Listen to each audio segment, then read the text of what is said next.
The US dollar index reached a new 20-year high. The US dollar appreciation was mainly caused by the expectations of the Fed's aggressive monetary policy tightening.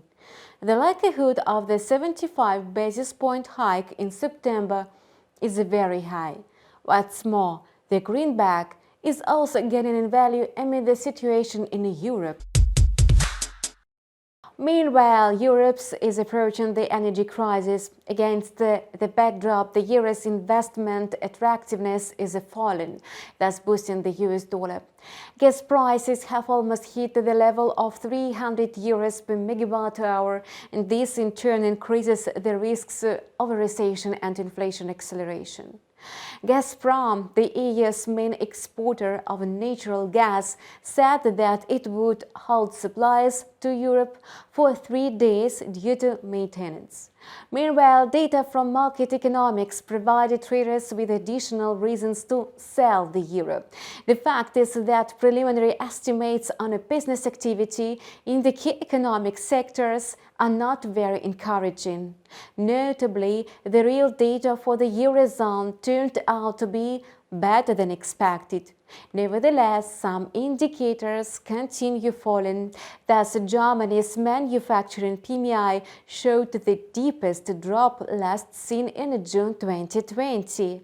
Concerns about the future of the European economy prevents business activity from rising. High energy prices, surging inflation, and low demand have a direct influence on the indicator and the euro-dollar pair. Yesterday, the euro-dollar pair managed to break the parity level and reach a new local low of the midterm trend. As a result, the quote once again settled at the levels recorded in 2002. Under the current conditions, a lot will depend on speculators' sentiment, since most technical instruments are reflecting the overheating of short positions on the euro. This should result in a technical rebound, and notably, it's just a theory. The fact is that traders may ignore these signals, allowing the pair to fall even deeper. The parity level is not playing a decisive role in the market anymore. Traders are ignoring it, keeping the volume of short positions intact. Now, sellers may face some important levels including 0.9850 and 0.9650. At these levels, traders may start making some decisions. In other words, these levels could act as a support.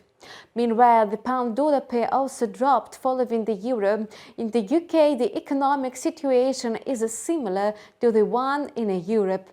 Inflation is accelerating, consumer demand is falling, and supplies are disrupted, and enterprises are reporting labor shortages. In addition, the upcoming elections of a new prime minister are adding fuel to the overall instability. Under the existing conditions, the pound sterling hit a new local low of the midterm trend located at 1.1750. There, the volume of short positions dropped, thus causing a change in the market sentiment. If the price settles below 1.1750, at least on the 4-hour chart, it may slide even deeper. Traders should remember that the British pound has already lost about 500 pips in just 1 week and a half.